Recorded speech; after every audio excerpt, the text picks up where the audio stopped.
నిర్వచనం. ఆదికాండం ఈ 4వ అధ్యాయంలో ఆదాము హవ్వలను బట్టి కయ్యను హెబేలు పుట్టారు. కయ్యను హెబేలు జీవితంలో ఒక జరగకూడనటువంటి చెడ్డ కార్యం జరిగింది. ఆ చెడ్డ కార్యాన్ని బట్టి ఆ పాపం యొక్క నిర్వచనం ఏంటో మనకు అర్థమవుకుంటూ వచ్చింది. ప్రియులారా, 3వ అధ్యాయంలో ఆదాము యొక్క భార్య, జతగా ఇవ్వబడిన స్త్రీ హవ్వ గారు భయంకరమైన పాపం చేసింది. ఏంటి ఆ పాపం అంటే, దేవుడు వద్దు తినొద్దు అనేటువంటి పండును తిని ఆమె దేవుని కార్యం అతిక్రమించినట్లుగా మనం చూస్తున్నాం. అసలు పాపం అంటే ఏంటంటే ఆజ్ఞను అతిక్రమించడమే పాపం. చెప్పిన మాట చెయ్యకపోవడమే పాపం. చెప్పిన మాటను ధృవీకరించడమే పాపం. చెప్పిన మాటను దాన్ని చర్యలో పెట్టకపోవడమే పాపం. జాగ్రత్తగా గమనించాల్సిన విషయం ఏంటంటే, ఇప్పుడు ఈ 4వ అధ్యాయాలకు వచ్చేసరికి ఆదాము హవ్వలకు 2 పిల్లలు పుట్టారు, కయ్యను హెబేలు. అందులో ఒకడు పొలమును సేద్యపరుస్తున్నాడు, ఒకడేమో గొర్రెలను కాస్తున్నాడు. ఈ పొలమును సేద్యపరుస్తూ పొలం పంటలో దేవునికి దశభాగం తెచ్చిస్తున్నాడు. అలాగనే గొర్రెలలో శ్రేష్టమైన గొర్రెలేమో తమ్ముడైన హెబేలు తెచ్చి దేవునికి ఇస్తున్నాడు. వీళ్ళిద్దరూ కూడా దేవుని మందిరానికి కానుకలు తెచ్చారు. పొలం పంటలోనేమో కయ్యి తెచ్చాడు, గొర్రెల మందిరంలోనేమో తమ్ముడైన హెబేలు తెచ్చాడు. అందులో హెబేలు యొక్క అర్పణ దేవుడు అంగీకరించాను అని ఉంది. హెబేలు యొక్క అర్పణ దేవుడు లక్ష్య పెట్టాడు అని ఉంది. హెబేలు యొక్క అర్పణ దేవుడు అంగీకరించాడు. కయ్యను యొక్క అర్పణ తోసిపుచ్చాడు. దానికి కారణం ఏంటో మనకు ముందు తెలుస్తుంది. ప్రియులారా, ఎప్పుడైతే కయ్యను యొక్క అర్పణ దేవాది దేవుడు లక్ష్య పెట్టలేదో, తమ్ముడైనటువంటి హెబేలు యొక్క అర్పణ దేవుడు లక్ష్య పెట్టాడో, అప్పుడు కయ్యను తమ్ముడైన హెబేలు మీద పాపం పెట్టుకుంది. అసలు పాపం ఎవరి మీద రావాలి? దేవుడు యాక్సెప్ట్ చేయలేదు కాబట్టి దేవుడి మీద రావాలి. కానీ తమ్ముడి యొక్క అర్పణను దేవుడు లక్ష్య పెట్టాడు కాబట్టి, నా తమ్ముడు అర్పణ దేవుడు లక్ష్య పెట్టాడు, నా అర్పణ లక్ష్య పెట్టలేదని చెప్పి తమ్ముడి మీద కోపడ్డాడు. ఆ కోపం ఎంతవరకు తీసుకెళ్ళిపోయిందంటే మరణము వరకు కూడా తీసుకెళ్ళిపోయింది. ఆ కోపం కోపం కోపం కోపం కోపం కోపం అలా పెంచేసుకుని, మనసులో కక్ష పెంచేసుకుని, ఒకరోజు తమ్ముడైన హెబేలు కయ్యనుకు ఆ భోజనం పెట్టుకెళ్తే, రొట్టెలు పెట్టుకెళ్తే అతను చంపి నాగరిచాల్లో పూడ్చిపెట్టేశాడు. అంటే పాపము చేస్తుందనడానికి నిదర్శనం. ఆజ్ఞలో ఆజ్ఞ ఏంటంటే నరహత్య చేయకూడదు అని ఉంటుంది. అప్పటికి ఆజ్ఞలు కూడా లేవండి, ఆజ్ఞలు కూడా లేవు. అప్పటికి మనకు ధర్మశాస్త్రం ఇవ్వబడలేదు. ఎందుకు ఇవ్వబడలేదు అని అంటే, నిర్గమకాండం 20వ అధ్యాయంలో మోషే ద్వారా మాత్రమే ఆ ధర్మశాస్త్రాన్ని పొందుకుంటాము. ఆజ్ఞలు లేవు. కాకపోతే దేవుని కోపం కయ్యను తమ్ముడైనటువంటి హెబేలు మీద కోప్పడి మొత్తానికి మొట్టమొదటి హంతకుడిగా అతడు పేర్కొన్నాడు. మొట్టమొదటి హత్య చేయబడింది. ఇప్పుడు ఇది పాపముగా మారిపోయింది. ఎందుకు మారిపోయిందంటే, హెబేలు యొక్క నీతిమంతుని యొక్క రక్తము నాగరిచాలని దేవునికి మరపడింది. అప్పుడు దేవుడు వచ్చి కయ్యను అడుగుతాడు, నీ తమ్ముడు ఎక్కడ ఉన్నాడు? అతడు అంటాడండి, నా తమ్ముడికి నేను కావలగాడనా అని అడుగుతాడు. అంటే దేవుని మీద కూడా అతని కోప్పడుతున్నట్లుగా మనం చూస్తున్నాం. ప్రథమంగా మనం ఏదైనా తప్పిదం చెయ్యాలి అంటే, ఏదైనా ఒక చేయకూడని నేరం చేయాలంటే, నేరం చేయడానికి ముందు కోపమే మన శత్రువుగా మారుతుంది. కోపమే మన శత్రుత్వంలో తీసుకెళ్తుంది. కోపమే మనం చేయకూడనటువంటి కార్యాలన్నీ కూడా చేయిస్తుంది అన్నమాట. అందుకని మనము కోపపడకూడదు అని దేవునికి వాక్యాన్ని బట్టి నేను తెలియజేస్తాను. స్టోరీ మనకు తెలుసు. అయితే ఈ పాపము అనే దాన్ని హెబ్రీ భాషలో ఏమని పిలిచారంటే, కొన్ని రకాల పాపములుగా పిలిచారు. అది నేను మీకు చెప్పాలని ఆశపడుతున్నాను. ఒకటి, అమర్త్య అనేటువంటి మాటను ఉచ్చాటన చేశారు. అమర్త్య అనేటువంటి మాటకు అర్థం ఏంటంటే a sin missing the mark అని అంటారన్నమాట. A sin missing the mark failure అనగా అతిక్రమము, తప్పు చేయడం, అది కూడా దేవునికి వ్యతిరేకంగా పాపం చేయడం. అమర్త్య అనే మాటకు అర్థం ఏంటంటే అతిక్రమం, తర్వాత తప్పు చేయడం. ఎలాగా అంటే దేవునికి వ్యతిరేకంగా. ఇప్పుడు కయ్యను చేసిన పని ఏంటంటే దేవునికి వ్యతిరేకంగా తప్పు చేశాడు. ఆదాము చేసిన పని ఏంటంటే దేవునికి వ్యతిరేకంగా పాపం చేశాడు. అవ చేసిన పని ఏంటంటే దేవునికి వ్యతిరేకంగా పాపం చేశాడు. అందుకని ఈ వ్యతిరేకంగా చేసిన పాపమును హెబ్రీ భాషలో ఏమన్నారంటే అమృతయా అని పిలిచారు. అమృతయా అని పిలిచారు. యోహాను సువార్త 9వ అధ్యాయం 47వ వచనం 9:47. యోహాను సువార్త 9:47. అందుకు యేసు మీరు గుడ్డివారైతే మీకు పాపము లేకపోవును గాని చూచుచున్నామని మీరు ఇప్పుడు చెప్పుకున్నారు కనుక మీ పాపము నిలిచి ఉన్నదని చెప్పాను. మీ పాపము నిలిచి ఉన్నదని చెప్పాను. ఇక్కడ ఈ మాటను కాస్త సవివరంగా ధ్యానం చేద్దాం. అందుకు యేసు మీరు గుడ్డివారైతే మీకు పాపం లేదు, కానీ చూచుచున్నామని మీరు ఇప్పుడు చెప్పుకొనిచున్నారు కనుక మీ పాపము నిలిచి ఉన్నదని చెప్పాను. యేసు ప్రభువు ఒక గుడ్డివాడిని స్వస్థపరిచాడు. ఆయన సువార్త ప్రకటిస్తున్నప్పుడు, అనేక ప్రాంతాలకు వెళ్ళి సువార్త ప్రకటిస్తున్నప్పుడు ఒక గుడ్డోడిని తీసుకొచ్చి ఆయన ముందు పెడితే ఆ గుడ్డోడి యేసు ప్రభువు ఏం చేశారంటే స్వస్థపరిచారన్నమాట. ఆ స్వస్థపరిచినప్పుడు అక్కడ కొంతమంది పరిచయులు ఉన్నారు. ఈ పరిచయులు ఆ వారిని వెలివేస్తున్న యేసు విని వారిని కనుగొని నీవు దేవుని కుమారుని యందు విశ్వాసం ఉంచుచున్నావా అని అడిగారు అన్నమాట. అందుకు వాడు ప్రభువా నేను ఆయన యందు విశ్వాసం ఉంచుటకు ఆయన ఎవడని అడుగగా యేసు నీవు ఆయనను చూచుచున్నావు, నీతో మాట్లాడుచున్నవాడు ఆయనే అనెను. పరిచయులు వారిని వెలివేసిరని యేసు విని. ఎప్పుడైతే గుడ్డివాడు స్వస్థత పొందాడో, యేసు ప్రభు గుడ్డివాడిని బాగు చేశాడో జాగ్రత్తగా గమనించాడు. బాగుపడిన వెంటనే ఆ గుడ్డివాడి దగ్గరికి వెళ్ళి ఇతడు విశ్రాంతి దినమున స్వస్థపరిచాడని ఆయనను వెలివేశాడు. ఎవరిని? గుడ్డివాడిని వెలివేశారు. అప్పుడు ఈ పరిచయులు వారిని వెలివేశారని యేసు ప్రభుకు తెలిసింది. యేసు ప్రభు వారు ఎప్పుడైతే ఆయనకు తెలిసిందో పరిచయులు వారిని వెలివేశారని యేసు విని ఆ గుడ్డివాడు ఎక్కడో తెలుసుకుని కనుగొని నీవు దేవుని కుమారుని యందు విశ్వాసం ఉంచుచున్నావు అని అడిగాడు. అందుకు ఆ గుడ్డోడు అంటాడు, ప్రభువా నేను ఆయన యందు విశ్వాసం ఉంచినట్టు ఆయన ఎవరు అని అడుగుతాడు. ఇతను స్వస్థత పొందాడు కానీ యేసు ఎవరో గుడ్డివానికి తెలియదు. కానీ ఇప్పుడు యేసు ప్రభు అడుగుతుంటే నువ్వు విశ్వాసం ఇచ్చావా, ఆయన నమ్మేవా అని అడిగితే ప్రభు ఆయన ఎవరో నాకు తెలియదు అని అడుగుతున్నాడు.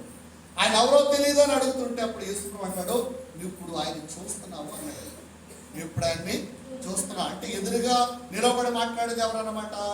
యేసే మాట్లాడుతున్నాడు. ఇప్పుడు నువ్వు వాళ్ళని చూస్తున్నావు అనగానే వెంటనే అతనికి బలు వెలిగింది.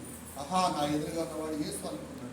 అనుకున్నప్పుడు ఆయన ఏం చేస్తున్నాడు అంటే చూడండి, అంతటా వాడు ప్రభువా నేను విశ్వాసం ఉంచుచున్నానని చెప్పి ఆయనకు మొక్కెను. హల్లెలూయా హల్లెలూయా. అప్పుడు యేసు చూడని వారు చూడవలను, చూచువారు గుడ్డివారు కావలను. ఎంత విచిత్రంగా చూడండి. చూడని వారు చూడవలను, చూచువారు గుడ్డివారు కావలను అని ఉంది. అంటే పరిచయులు ఈ దృశ్యాలన్నీ చూశారు.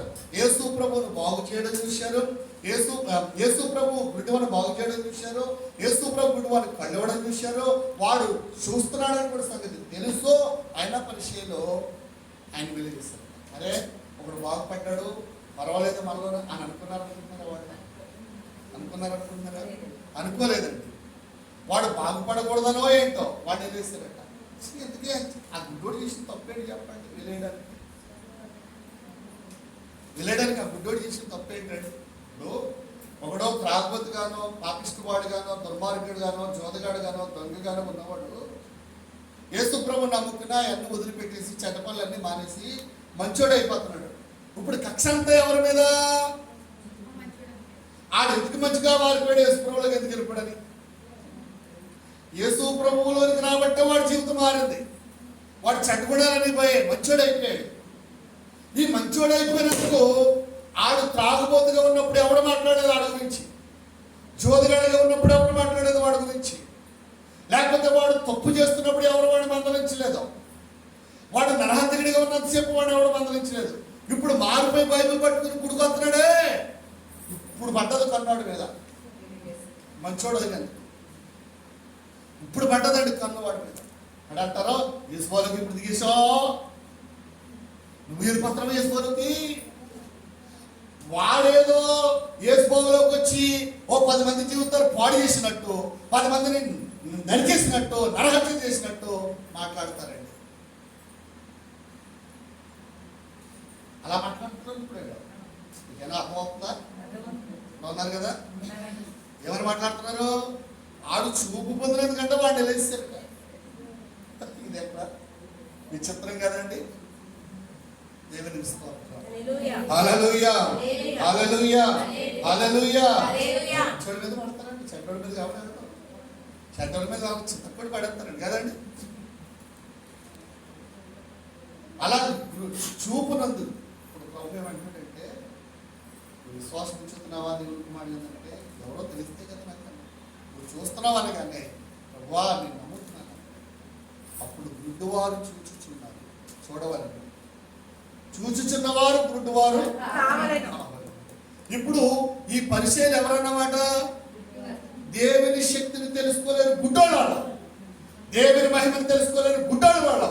వాళ్ళ కళ్ళుండి కూడా దేవుని మహిమను చూడలేకపోతున్నారు, కళ్ళుండి దేవుని శక్తిని తెలుసుకోలేకపోతున్నారు, కళ్ళుండి దేవుని మహిమలో ఉండలేకపోతున్నారు వాళ్ళు. కానీ కళ్ళు లేని వాడు దేవుని మహిమను చూడగలిగాడు. హల్లెలూయా హల్లెలూయా హల్లెలూయా.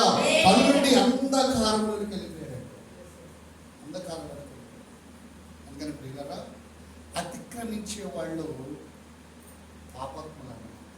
పాపమునకి నిర్వచనం ఏంటంటే అతిక్రమం అనండి. అతిక్రమం, అతిక్రమం తప్పు చేయడం. అమర్త్య అంటే అతిక్రమం. ఇంకొక నిర్వచనం చెప్తారు. రెండోది ఏంటంటే అకిడియ, అడికియ అనండి. అందరూ అనండి. అయోమయంగా ఉన్నారండి మీరు అందరూ. ఇది ఎక్కడ కరబల బాబు రోజు ప్రార్థన అన్నట్టు అలా ఉన్నారా? చెప్పండి.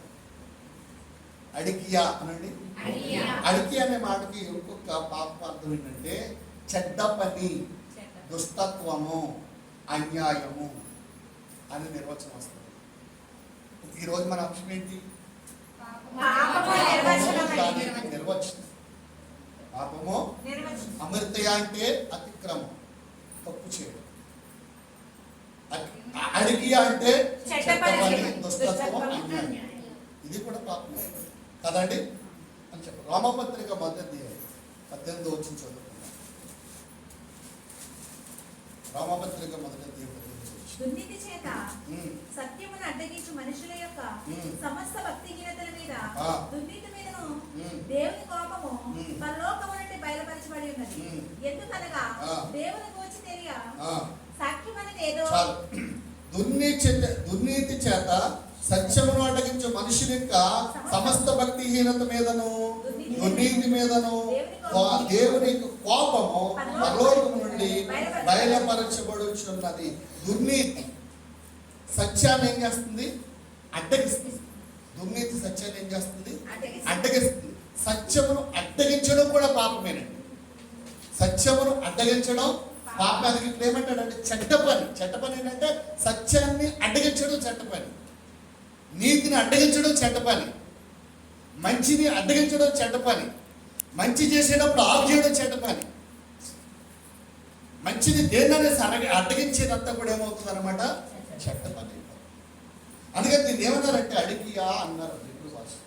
అడిగియా. ఇలా అడ్డగించే వాళ్ళు కూడా పాపం చేస్తున్నట్టే లెక్క. ఆబ్జెక్ట్ నువ్వు బోధించుకన్నాడు అనుకోండి, నువ్వు ఇక్కడ ప్రార్థన ఎట్టుకన్నాడు అనుకోండి, ఏం చేస్తున్నాడు? ఒక మంచిని అడ్డగిస్తున్నాడు, నీతిని అడ్డగిస్తున్నాడు.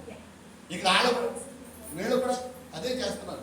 గుడ్డోడు గుడ్డోళ్ళలా ఉండాలి కానీ ఎవడవయా స్వస్థపరచడానికి అన్నట్లుగా మాట్లాడారు. అంటే మంచిని జరిగిస్తున్నారా, చేయనిస్తున్నారా? దానికి వంకలు పెడుతున్నారు. అందుకే యేసుప్రభువు అన్నారండి, ఆ గుడ్డోడే బెటర్ అని అనేందుకంటే చక్కగా కళ్ళు లేనోడు కళ్ళు తెచ్చుకున్నాడు, మీరు కళ్ళుడు గుడ్డోడు అయిపోయిందని చెప్తున్నారు. హల్లెలూయా, హల్లెలూయా. అని ప్రియులారా, దుర్నీతి చేత సత్యాన్ని అడ్డగించడం చెడ్డ పని. మనుషుల యొక్క సమస్త భక్తిహీనత మీదను దుర్నీతి మీదను దేవుని కోపము పరలోకము నుండి బయలుపరచబడుచున్నది. ఎవరు చూస్తలేదు నేను దుర్నీతిని చేస్తానని అని అనుకోవచ్చు. ఎవరు చూస్తలేదు నేను భక్తిగానే కనబడుతున్నానని భక్తిహీనతగా ఉండొచ్చు. కానీ అలాంటి వారి మీద ఎవరి కోపం రగులుకుంటుందట? దేవుని యొక్క కోపము రగులుకుంటుంది. ఒక రోజు వస్తుంది ఆ కోపాగ్ని కనుక మనం లోనైతే పనిష్మెంట్ చాలా గట్టిగా ఉంటుంది. హల్లెలూయా, హల్లెలూయా. యోహాను రాసిన మొదటి పత్రిక 5వ అధ్యాయము 17వ వచనం చదువుకుందాం. 5వ అధ్యాయం సకల దుర్నీతియు పాపము అయితే చాలు. సకల దుర్నీతి కూడా అంటే నీతి కాని ఏదైనా పాపమేనండి. నీతి కాని ఏదైనా పాపమే. సకల దుర్నీతి పాపం. అందుకని నీతిగా ఉండే ప్రయత్నం చేయడం, దుర్నీతిలో ఉండకూడదు, దుర్నీతిని అనుసరించకూడదు, దుర్నీతి కార్యాలు చేయకూడదు, నీతికి మించి చేయకూడదు. ఏంటంటే నీతిని నీతిగానే ఉంచాలి, దుర్నీతిని దుర్నీతిగానే పారద్రోలి వేయాలి. అందుకని సకల దుర్నీతి పాపం అని బైబిల్ గ్రంథంలో ఉంది. ఏ దుర్నీతి చేసినా నీతి కాంతి ఏదైనా సరే అది పాపమే. దాన్ని ఏమన్నారంటే అడిపియా అన్నారు. మూడో మాట పాపమునకు నిర్వచనం. మూడో మాట ఏంటంటే అనోమియా. అనోమియా అనోమియా అనేటువంటి మాటకు అర్థం ఏంటంటే అరాచకము, అపరాధము, శాసన ఉల్లంఘన. అందరూ చెప్పండి, అరాచకము, అపరాధము, శాసన ఉల్లంఘన. ఈ మాట వస్తాయి అన్నమాట. అనోమియా అనే హిబ్రూ పదానికి అర్థం ఇది. రామపత్రిక 6వ అధ్యాయం 19వ వచనం చదువుకుందాం. మీ శరీర బలహీనతను బట్టి మనుష్య రీతిగా మాట్లాడుచున్నాను. ఏమనగా అక్రమము చేయుటకే అపవిత్రతకు అక్రమమునకును మీ అవయవములను దాసులుగా ఎలాగ అప్పగించుదురో అలాగే పరిశుద్ధత కలుగుటకే ఇప్పుడు మీ అవయవములను నీతిగా దాసులుగా అప్పగించుడి.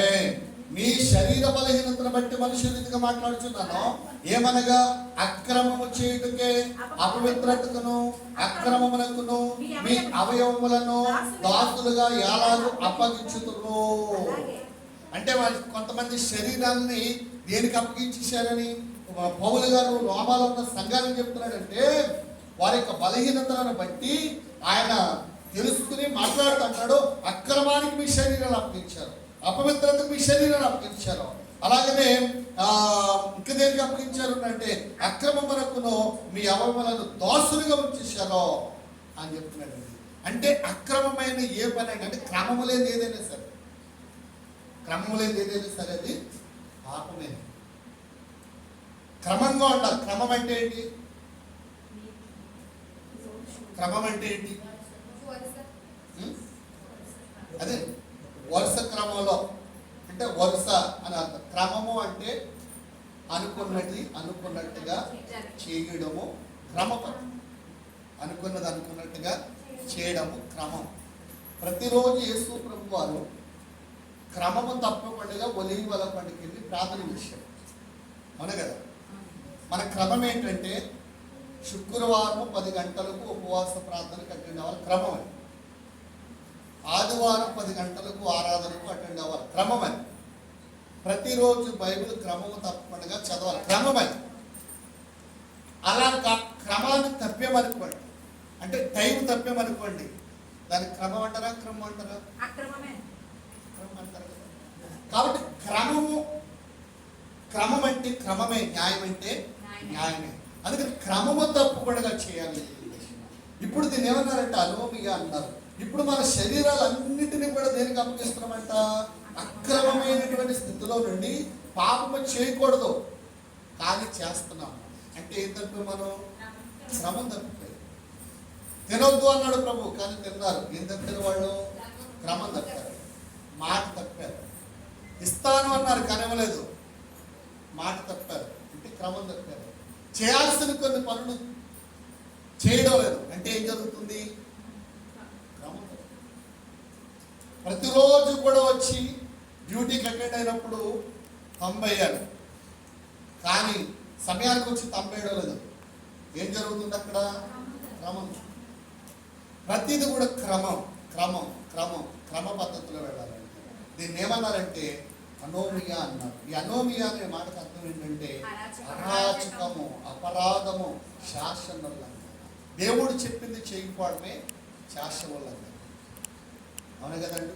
నేను తప్ప వేరొక దేవుడిని కొట్టకూడదని ప్రభు చెప్పాడు. అంటే ఆయన కాకడగా పోయి రేపు దేవుడు ఉన్నాడంటే అక్కడ ఏం జరుగుతుంది? శాసనోల్లంఘన జరుగుతుంది, శాసనోల్లంఘన జరుగుతుంది. కాబట్టి ప్రభు చెప్పింది ఏంటంటే ఇంకా కిందకి వెళితే వ్యభిచరించకూడదు అని చెప్పాడు. వ్యభిచరిస్తున్నారంటే అర్థం ఏంటి? శాసనోల్లంఘన జరుగుతుంది. అబద్ధం ఆడకూడదు అని చెప్పారు, అంటే దాని అర్థం ఏంటి? శాసనోల్లంఘన జరుగుతుంది. నీ పొరుగు వాళ్ళు ఏది ఆశించకూడదు అని చెప్పారు, దాని అర్థం ఏంటి? క్రమం. అంటే క్రమము తప్పిపోతున్నారు. అరాచకం. అరాచకం అంటే హింసించడం అన్నమాట. న్యాయవంతులైన వారిని, నీతిమంతులైన వారిని హింస పెట్టే దాన్ని ఏమంటారంటే ఇంత అరాచకమా, ఇంత అరాచకమా, ఇంత ఘోరమా, ఇంతలా చేస్తారా అంటారు కదండి. అంటే క్రూరత్వం కలిగిన మనసు కలిగి వాళ్ళు చేసేది ఏంటంటే అరాచకం. మణిపూర్లో క్రైస్తవుల మీద దాడి జరిగింది కదా, చాలా మంది నడు రోడ్డు మీద బట్టలు లేకుండా తిప్పారు కదా స్త్రీల్ని, చాలా మందిని చంపారు కదా. ఏమంటారు దాన్ని? అరాచకమే కదా. ఏ తప్పు చేశారని చంపారు? ఏ పాపం చేశారని చెప్పారు? ఏ అంతఃక్రమం చేశారని చెప్పారు? అరాచకం. అరాచకం ఇదొక పాపం అన్నమాట, అపరాధం, శాసనోల్లంఘన. ఇకపోతే యోహాను రాసిన మొదటి పత్రిక 3:4 3:4. పాపము చేయి ప్రతివాడు ఆజ్ఞను అతిక్రమించును, ఆ. ఆజ్ఞాతిక్రమమే పాపము. పాపము చేయి ప్రతివాడు ఏం చేస్తున్నాడట? ఆజ్ఞను అతిక్రమిస్తున్నాడు. ఆజ్ఞని ఎవరు అతిక్రమించారో వాళ్ళు పాపం చేస్తున్నారు, వాళ్ళు పాపం చేస్తున్నారు. అందుకే దీన్ని అనోమియా అన్నారు. ఆజ్ఞను అతిక్రమించకూడదు, అతిక్రమించితే పాపం చేసుకున్నాడు. ఇంకొక మాట చెప్తాను. 4వది ఏంటంటే అసిస్టియా అనండి. అసిస్టియా, అసిస్టియా, సీతమ్మసి అసిస్టియా. ఈ అసిస్టియా అనేటువంటి మాటకు అర్థం ఏంటంటే అవిశ్వాసము, అపనమ్మకం. అవిశ్వాసంగా ఉండడం కూడా పాపమే, అపనమ్మకంగా ఉండడం కూడా పాపమే.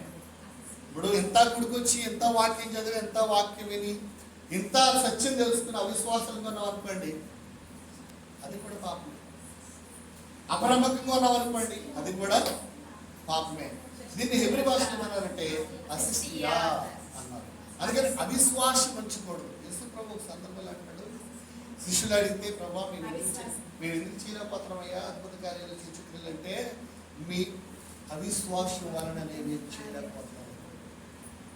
అవిశ్వాసులు దేవుని దగ్గర ఏది పొందలేరు. పైగా అంటారు ఎన్ని సంవత్సరాల నుంచి వెళ్తున్నాను గుడికి, చేసి గుడికి చేస్తున్నాను, అన్ని చేసి గుడికి చేస్తారు. ఆ దేవుడికి అయితే మాత్రం న్యాయం ఏంటి లేదా ఇలా ఇచ్చేస్తుంది. భక్తిలో తిరగడం దూరం ఉండదు, కానీ నేరం వేసేటప్పుడు మాత్రం పెద్దలు ఎక్కడ పోతాయండి? ఈ పెద్దవాళ్ళు ఈ పెద్దవాళ్ళు వచ్చారు నేరాలు వేయడంలో వస్తానమాట అంటారు. దేవుడికి అయితే మాత్రం న్యాయం చేస్తారు. మా పిల్ల చేతుడికి ఏం చేస్తున్నాడు, ఎంత వ్యాధం చేస్తున్నా గుడికి నేర్చుకుని తిరంగా చెప్తే కదా దేవుడు అంటాను. నువ్వు చేసి దాంట్లో పుట్టుస్తాం ఏది అలా పట్టుకుంటే ఇలా కుదిరేస్తావు. ఈ గుడి గోడ దాంట్లో అయిపోతుంది వ్యక్తి అయితే మళ్ళా ఆదివారుడే ఏ తిరంగా ఉంటే కదా నీకు ఏదైనా చేయడానికి స్థిరత్వమైన స్థిరత్వమైన భక్తి ఉండాలండి. నువ్వు నీరు మీద నేరవేయడానికి ఎవరో మనం ఎవరో చెప్పండి. నీరు మీద నేరవేయడానికి నిలబడుతున్నామా ఆయన చెప్పినట్టు వాక్యంలో నిలబడుతున్నామా? స్పష్టంగా నిలబడితే చేయడాయినా అందరికి చేయగలదు, నీకు ఎందుకు చేస్తలేదు, నేను కక్ష ఏంటి దేవుడికి? ఇలా చాలా జాగ్రత్తగా గమనించాలి దేవుడి వాక్యాన్ని.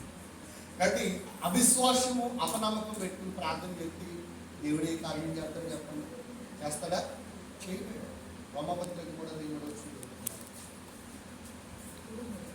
కొందరు అవిశ్వాసులైనవి వారు అవిశ్వాసులైన దేవుడు నమ్మదగిన వాడు కాకపోవునా అట్లా అనరాదు. ఈ మాటలలో నీవు నీతిమంతులుగా తీర్చబడినట్లును నీవు వాచమాడినప్పుడు గెలిచినట్లును అని వ్రాయబడిన ప్రకారము ప్రతి మనుష్యుడు అబద్ధికుడగును కానీ దేవుడు సత్యవంతుడు కాక తీరాడు. కొందరు అవిశ్వాసులైననేవి వారు అవిశ్వాసులైనందున దేవుడు నమ్మదగిన వాడు కాకపోవునా అట్లా రాదు. చాలా మంది అవిశ్వాసంతో ఉండి ఏం చేశాడు దేవుడు, ఎక్కడ చేశాడు దేవుడు, ఎక్కడ ఉన్నాడు దేవుడు అన్నంత మాత్రం దేవుడు లేడన్న దాని అర్థం. దేవుడు లేడని కాదు, అదే అంటాడు. కొందరు అవిశ్వాసులైననేమి వారు అవిశ్వాసులైనందున దేవుడు నమ్మదగిన వాడు కాకపోవునా. నమ్మునోడికి జరుగుతాయి కార్యాలు, నమ్మనోడు జరుగుతాయా చెప్పండి? నమ్మునోడికి కార్యాలు జరుగుతున్నాయి, నమ్మనోడు కార్యాలు చూడలేకపోతున్నారు. యేసు ప్రభు దగ్గరికి చాలా మంది వచ్చారు, వాళ్ళందరూ బాగుపడే వాళ్ళు ఉన్నారు, బాగుపడనోళ్ళు కూడా ఉన్నారు. ఎందుకున్నారంటే వాళ్ళలో విశ్వాసం అనేది 38 సంవత్సరాల నుంచి కోనేటి కొట్టు మీద ఉన్నాడు. 38 సంవత్సరాల నుంచి రోజులు రావడం, అందులో తిరగడం, బాగుపడడం చూస్తున్నాడు. ఇప్పుడు బాగుపడ్డా? ఎందుకు బాగుపడలేదు? యేసు ప్రభు వచ్చి అడుగుతుంటే వాడు అంటాడు, యేసు ప్రభు నన్ను కోనేటిలో దించడానికి నాకు ఎవడో లేడు అన్నాడు.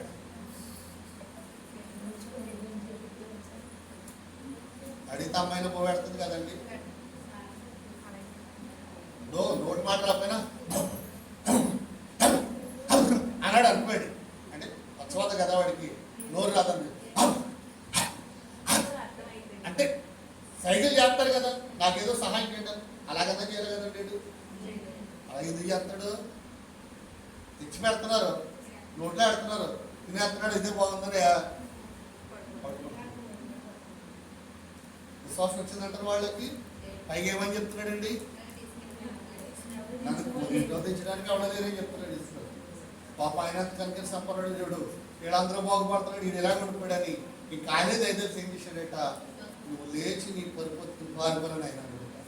అప్పుడు వెంటనే పరిపెత్తుకు లేచి నడిచాడు. దేవునికి స్తోత్రం. హల్లెలూయా, హల్లెలూయా. సంవత్సరాలు గుడికొద్ది ఏంటి, ఎన్ని బాధలు ఉంటే ఏది విశ్వాసం? విశ్వాసం ఉంటే కదా దేవుడు కార్యం చేసేది. విశ్వాసం ఉండాలి.